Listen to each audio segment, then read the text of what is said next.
हमारे भाइयों बहनों देवी एवं सज्जनों, आप बहुत देर से गर्मी में बैठे हुए हैं। 10 मिनट हम बोलेंगे, आप शांत हो जाइए, फिर आप घर भी जाइएगा।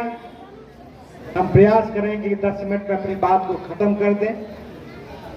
आपने सभी नेता को सुना है, सबने आपकी बात की है और आपके समस्या पर उन्होंने चर्चा की है। हम चर्चा से पहले आप सब लोगों से अपील करते हैं, एक बार सब लोग दोनों हाथ उठाइए, पीछे भी दोनों हाथ उठाइए, बोलिए। मैं कहूंगा जय बिहार, आप जोर से बोलिएगा जय बिहार, जय जय बिहार, जय बिहार, जय जय बिहार। खगड़िया बेलदौर में इतनी ताकत है, अरे थोड़ा जोर से तो लगाइए। हाथ उठाइए एक बार जोर से, उठाइए सब आदमी, बोलिए सत्ता हिल जाए आपके आवाज से, जो भ्रष्ट व्यवस्था है वो खत्म हो जाए।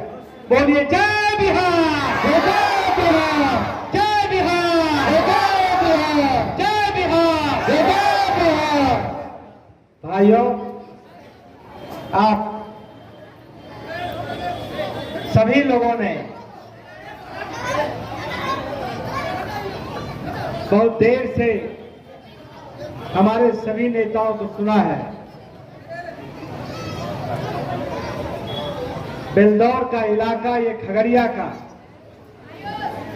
ठीक इसके बगल में ये खत्म होता है बेलदौर तो सोनबरसा शुरू हो जाता है।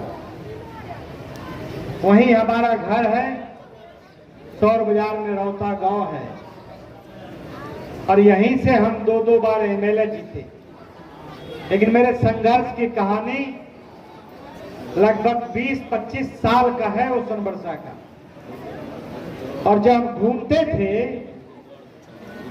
तो बहुत सारा गांव जो है वहां जाके कभी खाना खाना, कभी रहना।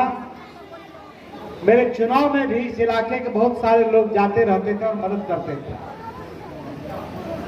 इसलिए मेरा ये घर ही है, बेलदौर के हम बाहरी लोग नहीं हैं।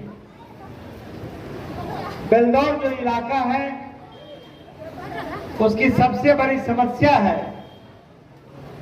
वो आप जानते ही हैं,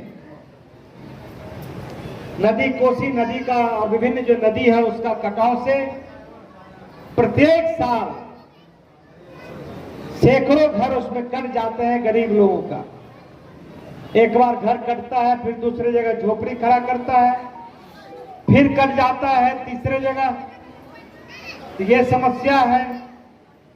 बेलदौर के इलाके में वाटर लॉगिंग होता है, जल जमाव की समस्या रहता है।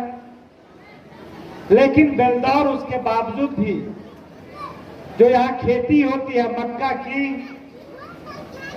वो बिहार में सबसे, मैं देश में नहीं कहूंगा, देश में कई और जगह मक्का बहुत उत्पादन होता है, लेकिन बिहार में सबसे ज्यादा मक्का उत्पादन करने वाला यही खगड़िया में इस बेलदौर का धरती है, जहां से सबसे ज्यादा मक्का खेती होता है।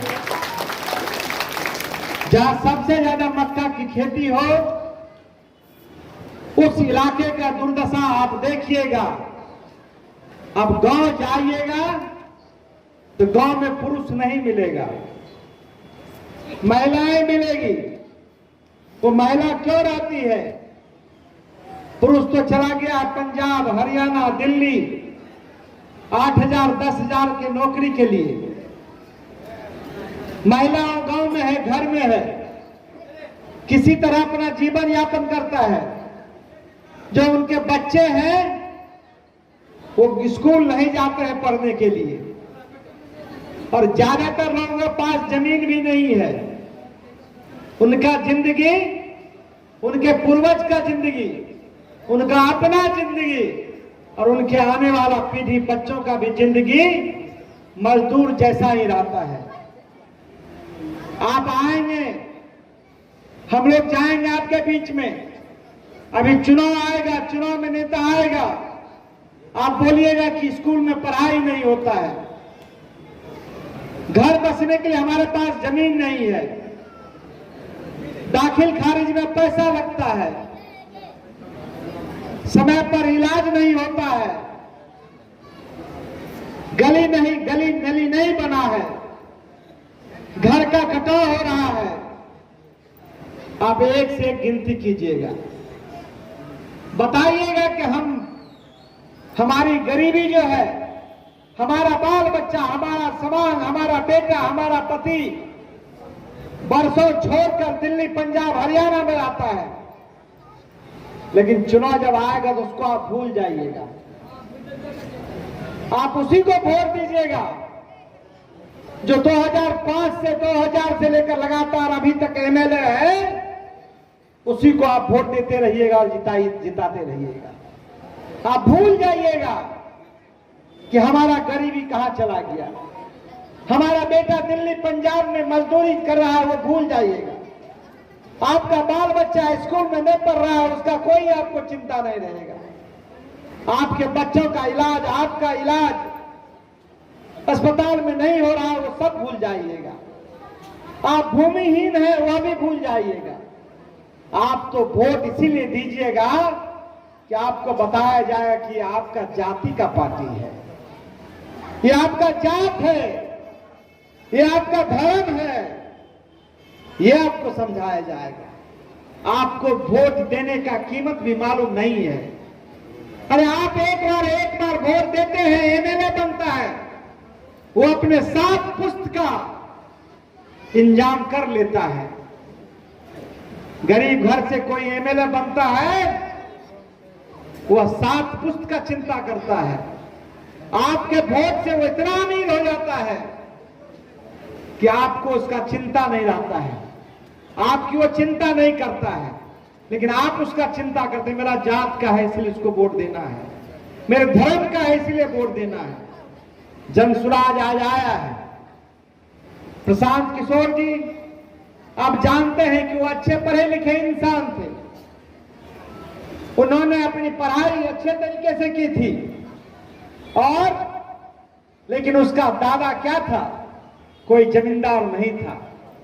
उसका दादा बैलगाड़ी में मजदूरी करता था, बैल जोतता था। 7 भाई था, 7 भाई ने मिलकर तय किया कि भाई पैसा तो नहीं है, कम से कम एक बच्चे को पढ़ा ले। प्रशांत किशोर जी के पिताजी को पढ़ाया तो डॉक्टर हो गया, और जब एक आदमी पढ़ लिया प्रशांत किशोर जी के पिताजी, तो 7 भाई के बाल बच्चा को पढ़ाया। उसी में एक प्रशांत किशोर भी निकला, और प्रशांत किशोर एक साधारण मजदूर का पोता को आज दुनिया जानती है। जब प्रशांत किशोर बोलते हैं कि मैंने इस राज्य में, इस देश में कई मुख्यमंत्री को बनाने में अपना कंधा लगाया है, कई प्रधानमंत्री को सलाह दिया है, तो लोग कहता है अरे भाई तो सलाह देता है, मुख्यमंत्री प्रधानमंत्री बनाता है, इस बार इसका देखते हैं ये क्या करता है, ये जो चुनाव में आया है ये इसका क्या होगा। तो प्रशांत किशोर जी ये काम करते थे, जिताने का, जितवाने का। अच्छा जीवन जीते थे, अच्छा पैसा कमाते थे, लेकिन उनके मन में एक कसक होता था जब वो दूसरे प्रदेश जाते थे। आपको मालूम होगा जब लास्ट टाइम में, इसके पहले के चुनाव में महाराष्ट्र गए थे, और महाराष्ट्र में जिनके लिए काम किया था, जब वो कहा कि पैसा कितना लेना है प्रशांत जी बताइए, सत्ता में तो हम आ गए, कहा मैं पैसा के लिए काम नहीं करता हूं, पैसा तो आप मदद करेंगे ही, आप सिर्फ बिहारी पर जो हमला होता है, बिहार के मजदूरों के साथ जो प्रताड़ित आप करते हैं, वो प्रताड़ना करना बंद कर दीजिए। सबसे ज्यादा मुंबई और महाराष्ट्र में होता है। उसी दिन से हमला मुंबई महाराष्ट्र में कम हो गया। तो प्रशांत जी के मन में था कि देश के कोई भी राज्य में चले जाइए, वहां मजदूर दूसरे राज्य का नहीं मिलेगा, वहां मजदूर इसी गोगरी का, इसी बेलदौर का, इसी सहरसा का, समस्तीपुर का, खगड़िया का, बिहार का आपको मजदूर मिलेगा। पहले तो लोग जानते थे कि पहले जहां जाते आप आईएएस, आईपीएस सब लोग आपको बिहार का मिलता। अब आप जहां जाइएगा, कश्मीर जाइए, कन्याकुमारी जाइए, असम जाइए, सिलचर जाइए, बिहार का ही मजदूर मिलेगा। प्रशांत जी के मन में था कि भाई बिहार तो पढ़े लिखे लोगों का प्रदेश था। जब आजादी मिली थी उस समय बिहार जो देश का 10 अग्रणी राज्य था उसमें बिहार था, लेकिन 71 के बाद बिहार लगातार पीछे चला गया। इस बिहार के मिट्टी में जन्म लिए हैं, इस मिट्टी का कर्ज है, हम चुनाव लड़ाते हैं, जिताते हैं, इससे बिहार के लोगों को कोई लाभ नहीं होता है। हम बिहार जाएं, बिहार के लोगों के बीच में काम करें, बिहार में जो मजदूरी अभिशाप है, गरीबी अभिशाप है, उससे बिहार को निकाले।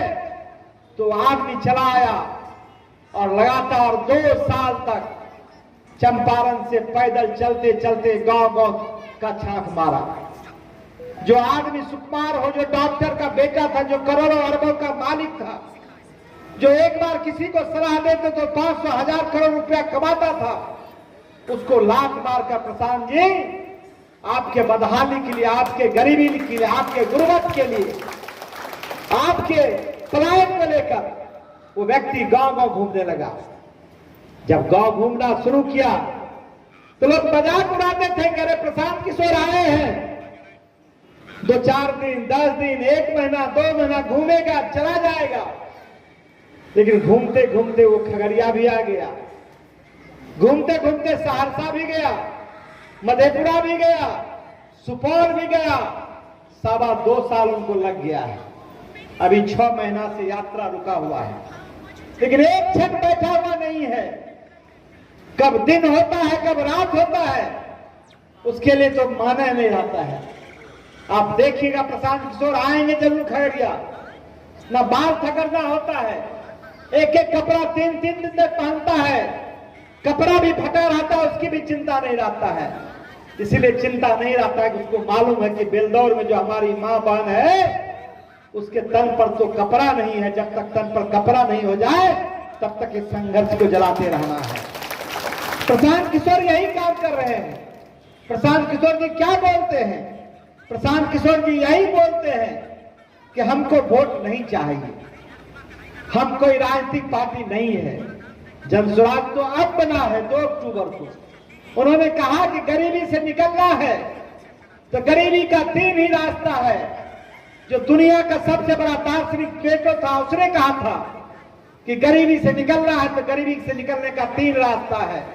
या तो आपके पास भूमि होना चाहिए, या तो आपके पास पूंजी होना चाहिए, या आपके पास शिक्षा होना चाहिए। आप देख लीजिए बेलदौर में, पूरे राज्य में, देश में बिहार में खासकर 60% लोग हैं, 100 में 60 आदमी तो भूमिहीन है, उसके पास तो जमीन है ही नहीं। जमीन है क्या? 60% के पास जमीन नहीं है, बच गया 40%, 100 में 40% के पास में से 35 लोग हैं जिसके पास 2 बीघा से कम जमीन है, जो सिर्फ अपना पेट भरता है, किसी तरह खा लेता है। हाँ, 5% के पास जमीन है जो बड़ा खेती जोतदार है, लेकिन वो अपने खेती अब करता नहीं है, तो यहां जमीन नहीं है। आपका शिक्षा का व्यवस्था 75 साल हो गया है। मोदी जी अमृत महोत्सव मना रहे हैं आजादी का। 75 साल में गांव में स्कूल की जो हालत है, प्रशांत जी बोलते हैं कि स्कूल पहले नहीं था तो पढ़ाई होती थी, शिक्षक कम था तब पढ़ाई होती थी। अब तो स्कूल भी बन गया, शिक्षक भी है, लेकिन पढ़ाई नहीं हो रही है। स्कूल में खिचड़ी बंटता है तो उसमें 100, 150, 200 बच्चा पहुंच जाता है खाने के लिए। वो बोलते नहीं है कि यदि आपके पास थोड़ा सा भी पैसा है तो आप सरकारी विद्यालय में अपने बच्चों को नहीं भेजते हैं। आप कहां भेजते हैं? तो प्राइवेट स्कूल में भेजते हैं, क्योंकि आपका विश्वास विद्यालय से हट गया है। वो कहते हैं कि सरकारी प्राइवेट विद्यालय में पढ़ा भी लीजिएगा तो जो राज्य में व्यवस्था है, जब कॉलेज जाइएगा तो कॉलेज यहाँ उतना प्राइवेट नहीं है, तो वहां आपको पढ़ाई होती नहीं। वहां क्या होता है? वहां नामांकन होता है और 2 साल के बाद आपका डिग्री मिलता है। तो प्रशांत जी कहते भी हैं कि स्कूल में खिचड़ी बनता है और कॉलेज विश्वविद्यालय में डिग्री बढ़ता है। तो एजुकेशन आपको, शिक्षा आपको मिलता नहीं है। फिर वो कहते हैं कि आपको यदि पूंजी होता, पूंजी आपको होता तो तब भी गरीबी से आप निकल जाते। तो पूंजी भी आपके पास नहीं है। यदि पूंजी होता, आप अभी भी आपका सबसे ज्यादा विश्वास किस पर है? तो बैंक पर है। बैंक में जो आप पैसा जमा करते हैं, तो आप जितना पैसा जमा करते हैं, चाहे बड़ा करे छोटा करे, तो बैंक का नियम है कि जितना पैसा आप जमा कीजिएगा उसका 90% आपको देगा रोजगार करने के लिए, पैसा देगा रोजी दुकान चलाने के लिए, अंडा बेचने के लिए, परचून का दुकान के लिए, खेती करने के लिए, तो वह भी नहीं देता है। आप इतना आपके पास पूंजी भी नहीं है, तो गरीबी से निकलने का कोई रास्ता नहीं है। प्रशांत जी कहते हैं कि भाई हम तो आए हैं गरीबी से निकालने के लिए। गरीबी से यदि निकलना है तो आपको अपने बच्चों को चिंता करना पड़ेगा, उसके पढ़ाने के लिए चिंता करना पड़ेगा। प्रशांत जी क्या कहते हैं आपसे? पूछते हैं कि आप बताइए कुछ हो कि नहीं हो, आपके अपने बच्चों का अच्छा से अच्छा पढ़ाई की व्यवस्था होना चाहिए कि नहीं होना चाहिए? यही प्रशांत जी पूछते हैं कि नहीं पूछते हैं? आप ही बताइए ना कि समाज में कुछ भी नहीं हो लेकिन पढ़ाई का अच्छा व्यवस्था होना चाहिए कि नहीं होना चाहिए? आप बताइए होना चाहिए कि नहीं होना चाहिए? सब लोग हाथ उठाइए, होना चाहिए कि नहीं होना चाहिए? आपके बच्चे की अच्छा व्यवस्था होना चाहिए कि नहीं होना चाहिए? हाँ बोलिए ना भाई जोर से, होना चाहिए ना, होना चाहिए ना। तो आप कहते हैं कि प्रशांत जी यही कहते हैं कि बच्चे के पढ़ाई की अच्छा व्यवस्था होना चाहिए, लेकिन बच्चे की पढ़ाई की व्यवस्था अच्छा नहीं है, यही प्रशांत जी कहते हैं। और ये यह भी कहते हैं कि आपने आज तक वोट कैसे दिया है? आपको जब पूछते हैं कि आपने वोट, आप ये भी पूछते हैं वो कि आपने आज तक जिसको वोट दिया है, जिसको भी वोट दिया है, चाहे मुखिया को वोट दें, चाहे एमएलए को वोट दें, चाहे एमपी को वोट दिए, कोई नेता आपका काम किया है कि नहीं किया है? ये प्रशांत जी पूछते हैं। तो आप बताइए कि कोई नेता आपका काम किया है कि नहीं किया है? बोलिए हाथ उठा, काम किया है? अरे बोलिए किया है कि नहीं किया? किया है तो बोलिए नहीं किया है। लेकिन प्रशांत जी कहते हैं कि नहीं, आपका नेता काम किया है। आपने वोट दिया मोदी जी को, उनका मुंह देखकर, चेहरा देखकर कि भाई मोदी जी को वोट देंगे तो मोदी जी आपको 5 किलो अनाज दिया। आपने लालू जी को वोट दिया तो लालू जी कम हो ज्यादा हो गरीब के मुंह में आवाज दिया। आपने नीतीश जी को वोट दिया, नीतीश जी, लालू जी के राज में बिजली नहीं था, सड़क नहीं था, नीतीश जी के राज में बिजली सड़क आया, ये बोलते हैं। लेकिन वो हाँ ठीक बोले आते हैं उस पर, ठीक कहते हैं, ठीक बोलती है माता, वो बोलते हैं। लेकिन जब वो कहते हैं कि आपने तो वोट दिया जाति के लिए, जात के नाम पर वोट दिया, इस राज्य में जाति का जनगणना और जाति का गिनती, जाति का चर्चा ये होता है कि नहीं, हुआ है कि नहीं? जाति का जनगणना हुआ है ना भी बिहार में? ये प्रशांत जी पूछते हैं। तो आपने जिसके लिए वोट दिया, कम हो ज्यादा हो, वो आपको कुछ मिला। लेकिन वो कहते हैं कि जीवन में आपने, जिंदगी में आपने अपने बच्चों के लिए वोट नहीं दिया है। प्रशांत जी यही बोलते हैं कि आपने सब चीज के लिए वोट दिया, सड़क के लिए दिया, बिजली के लिए दिया, अनाज के लिए दिया, जाति के लिए दिया, मंदिर के लिए दिया, तो कुछ ना कुछ हुआ। लेकिन आपने अपने बच्चों के लिए नहीं दिया। यदि बच्चों के लिए देते वोट तो प्रशांत जी कहते हैं कि बच्चों के भी पढ़ाई की व्यवस्था इस बिहार में होता। तो वो बोलते हैं वह वोट किसको देना है? वोट किसी नेता को नहीं देना है, किसी पार्टी को नहीं देना है, वोट एक बार अपने बच्चों को दीजिए, यही प्रशांत जी कहते हैं और घूमते फिरते रहते हैं। तो बच्चों को वोट देना चाहिए कि नहीं देना चाहिए? देना चाहिए कि नहीं देना चाहिए? देना चाहिए ना। आप जिस बात की चर्चा करते थे, अभी जन स्वराज का यह प्रखंड सम्मेलन है, मैं अपने मुद्दों पर आता हूँ। संजय जी चर्चा कर रहे थे, वो हमारे प्रभारी हैं। सरवर अली जी कहते थे जन स्वराज क्यों बना? अरे पहले से ही कई पार्टी बना हुआ है, जो पार्टी है वो जाति के नाम पर। ए भाई बगल हो जा, भाई बगल हो जा, बगल हो जा। जाति तो पहले से पार्टी है ही, आप वोट भी देते हैं, हर एक 1.5 साल 2 साल 1 साल में आप वोट भी देते हैं, पार्टी भी बनी हुई है, लेकिन जो पार्टी है उस पार्टी की चिंता है कि लालू जी को चिंता है कि हमारा बेटा कैसे मुख्यमंत्री बने, नीतीश जी को चिंता है कि कैसे हमारा एमएलए जीत के आवे के मुख्यमंत्री बने। अभी प्रधानमंत्री जी आपको मालूम होगा कि हर महीना बिहार आता है। क्यों आता है? अब चुनाव बिहार में आने वाला है, चुनाव आने वाला है तो हर महीना वो आते हैं। अभी मधुबनी आए थे, फिर इस महीना आएंगे। मधुबनी में उन्होंने क्या कहा? मधुबनी में उन्होंने कहा कि बिहार के श्रमिक के लिए, बिहार के मजदूर के लिए हम बहुत अच्छा एक ट्रेन दिए हैं, वो ट्रेन अहमदाबाद और मुंबई जाएगी।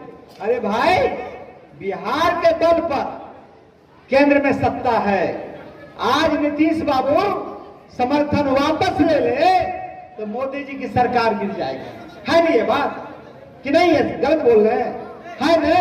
आप सब लोगों ने भाजपा को वोट दिया है ना, सब लोग दिए हैं वोट भाजपा को। तो मोदी जी आके कहे कि आप लोग के लिए श्रमिक ट्रेन, मतलब मजदूर को ढोने वाला ट्रेन हम बिहार में दिए हैं। अरे भैया, बिहार में तो 40 एमपी है, 40 एमपी में आप 33 एमपी जिता के दिए हैं, 33 एमपी जिता के दिए तो आपको क्या दिया? श्रमिक मजदूर ट्रेन दिया है। क्या दिया? मजदूर को ढोने वाला ट्रेन। तो यहां तो पहले से जनसेवा है, ये मजदूर को ढोने वाला नहीं है, गरीब रथ है, ये है। कई ऐसा ट्रेन है जो मजदूर को ही ढोता है, तो एक नया मजदूर का ट्रेन दे दिया है। वोट आपसे बोरा का बोरा ले रहा है, लेकिन आपको बदले में क्या देता है? आपको मजदूरी करने के लिए। और पैसा कहां खर्चा होता है? तो बिहार में लगेगा मखाना उद्योग, यहां लगेगा मजदूर का ट्रेन। हम लोग जाके दिल्ली में, मुंबई में, गुजरात में, मोदी जी बिहार के बल पर प्रधानमंत्री बने हुए हैं, यहां कोई उद्योग नहीं लगाएंगे। बेलदौर बिहार में सबसे ज्यादा मक्का उत्पादन होता है, यहां मक्का आधारित उद्योग नहीं लगाएंगे। ये कहां लगेगा? ये लगेगा उत्तराखंड में। ये कहां लगेगा? ये लगेगा जामनगर में। ये कहां लगेगा? ये लगेगा गुजरात में काका, वो जो बंदर पोर्ट है वहां ये मक्के जाएगा। लेकिन यहां का मजदूर भी जाएगा और यहां का माल जाएगा। आपसे सिर्फ वोट बोलेगा, आप सिर्फ वोट देते रहिए, आपके बल पर वो जीतते रहेंगे। प्रशांत किशोर जी यही कहते हैं कि आप वोट इस बार नेता को मत दीजिए, किसी दल को मत दीजिए, किसी ऐसे लोग को मत दीजिए जिसने आपका लगातार वोट लेकर आपका शोषण किया है। वोट आप अपने बच्चे को दीजिए। जनसुराज क्यों बना? जब घूम रहे थे तो लोग कहते थे कि हमारे पास विकल्प नहीं है, क्या करेंगे? लालू जी का जंगल राज था, लालू जी के राज में दीने में अपहरण हो जाता था, गुंडा राज था, तो उससे बचने के लिए कम से कम भाजपा नीतीश को दे देते हैं। कोई विकल्प बना लीजिए, विकल्प बनेगा तो आपको देंगे। आज जनसुराज इसीलिए बना है कि आपको एक तीसरा विकल्प मिले, और विकल्प मिले तो आज क्या हालत है? आज हिंदू हो या मुसलमान हो, जो दलित समुदाय के लोग हैं, नीतीश जी को याद कीजिए। आप नीतीश जी को याद कीजिए। नीतीश जी 2006 में क्या कहे थे? 2006 में कहे थे इस राज्य में, उसमें मैं एमएलए था, असेंबली में उन्होंने कहा था कि 50 लाख लोग इस बिहार में भूमिहीन है, जिसको 3-3 डिसमिल जमीन देंगे और उसमें घर बनाएंगे। भाइयों, अभी तक मात्र 2,34,000 लोगों को 3-3 डिसमिल सरकार जमीन दी है, मात्र 2,34,000, और उसमें 1,20,000 लोगों को ही उस जमीन पर कब्जा मिला है। 1,14,000 तो बेदखल है, जमींदार उसको चढ़ने नहीं देता है। यही सही है। तो आज जनसुराज इस सवाल को लेकर आम लोगों के बीच में जा रहा है। भाई, आपने जो कहा था, जिसके बल पर गरीब, गुरुआ, दलित, अति पिछड़ा, महादलित, जिसका वोट लेकर आप सत्ता में थे, उसको आपने ठगने का काम किया, तो उन गरीब को आप जमीन दीजिए और उस पर घर बनाइए। अभी जाति जनगणना हुआ, जाति जनगणना पर कितना खर्चा हुआ? 500 करोड़ रुपया। क्या कहा था? जिसकी जितनी आबादी है उसकी उतनी हिस्सेदारी है। जाति जनगणना का क्या हाल है? बस्ता में बंद है। आपको याद होगा 24 नवंबर 2023 को नीतीश जी घोषणा किए थे, 7 नवंबर को रिपोर्ट आया था, 16 नवंबर को विधानसभा में घोषणा किया और 24 नवंबर को कैबिनेट फैसला लिया था कि 94 लाख लोग इस राज्य में, खास करके दलित, महादलित, अति पिछड़ा कुछ सवर्ण भी जो गरीब हैं उसको स्वरोजगार देने के लिए 2-2 लाख रुपया देंगे। 2 साल बीत गया, एक आदमी को पैसा मिला है क्या? किसी को 2 लाख मिला है? बताइए, हाथ उठाइए। अरे पीछे तो हाथों में मिल गया क्या? आप लोग को मिला है क्या? किसी को पैसा नहीं मिला। तो जन स्वराज आज 2-2 लाख रुपया मिले उसके लिए लड़ाई लड़ रहा है, उसके लिए सम्मेलन कर रहा है। अभी नीतीश जी के राज में 2014 से सर्वे के नाम पर काम हो रहा है। सर्वे हो रहा है ना गांव में कि नहीं हो रहा है? सर्वे नहीं हो रहा है। 2014 से सर्वे शुरू हुआ है। सर्वे तो शुरू हो गया है, लेकिन घर घर में झगड़ा लगा हुआ है, भाई बहन से झगड़ा लगा हुआ है, देहात से झगड़ा लगा हुआ है। आपका नाम यदि रामू है तो वहां श्यामू लिख दिया है। अब रामू को ठीक कराने के लिए आपसे 1 लाख रुपया लेता है, आपसे 10,000 रुपया लेता है, आपको रसीद कटाने के लिए आपसे पैसा लेता है, आपको कर्मचारी के पीछे घूमते रहना है। जब तक गांव में घूस नहीं दीजिएगा तब तक आपका दाखिल खारिज नहीं होगा, तब तक आपका परिमार्जन नहीं होगा। भूमि सर्वे के नाम पर गांव में गदर मचा हुआ है, लूट मचा हुआ है। जो अधिकारी है वो आप पर डकैती डाल रहा है। लालू के राज में तो अपराधी बंदूक सटाकर सरेआम आपसे लूटता था, और नीतीश के राज में अधिकारी कलम सटाकर आपसे पैसा छीन रहा है। ये सच्चाई है कि नहीं है? हाँ, सच्चाई है ना ये कि नहीं है? आपको कोई काम कराना हो, जमीन का दाखिल खारिज कराना हो या अन्य कोई काम कराना हो, आय प्रमाण पत्र लेना हो, स्कूल से प्रमाण पत्र लेना हो, बगैर रिश्वत का आपका कोई काम नहीं हो सकता है। तो नीतीश के राज में अफसरशाही बेलगाम है। एक अफसर, चाहे बीडीओ हो, चाहे सीओ हो, चाहे सीडीपीओ हो, चाहे कर्मचारी हो, चाहे नाजिर हो, चाहे प्रधानमंत्री आवास का हो, कोई काम बगैर घूस दिए हुए नहीं हो सकता है। बगैर घूस दिए हुए नहीं हो सकता है। बिना घूस का तो आपको सांस नहीं ले सकते हैं। इस राज्य में यह हालत है। तो नीतीश जी क्या कहते हैं? नीतीश जी कहते हैं, आप जानते हैं कि नीतीश जी का शारीरिक और मानसिक दोनों स्थिति खराब हो गया है, और भारतीय जनता पार्टी इसी फिराक में है कि इसका शारीरिक और मानसिक तो काम नहीं कर रहा है। किसी तरह से इसको चुनाव तक ले जाना है और चुनाव के बाद इसको हटा के मुख्यमंत्री बन जाना है। यही है ना? लेकिन एक चीज आप जानिए कि नीतीश के जितने एमएलए हैं या भाजपा के जितने एमएलए हैं या मंत्री हैं, उसके संपत्ति का जांच करवा दीजिएगा। उसके पास इतना संपत्ति हो गया है, उसका संपत्ति सरकार सीज कर ले तो बिहार इस राज्य का नहीं, इस देश का सबसे अमीर राज्य बन जाएगा। ये तय मानिए। ये गलत है क्या?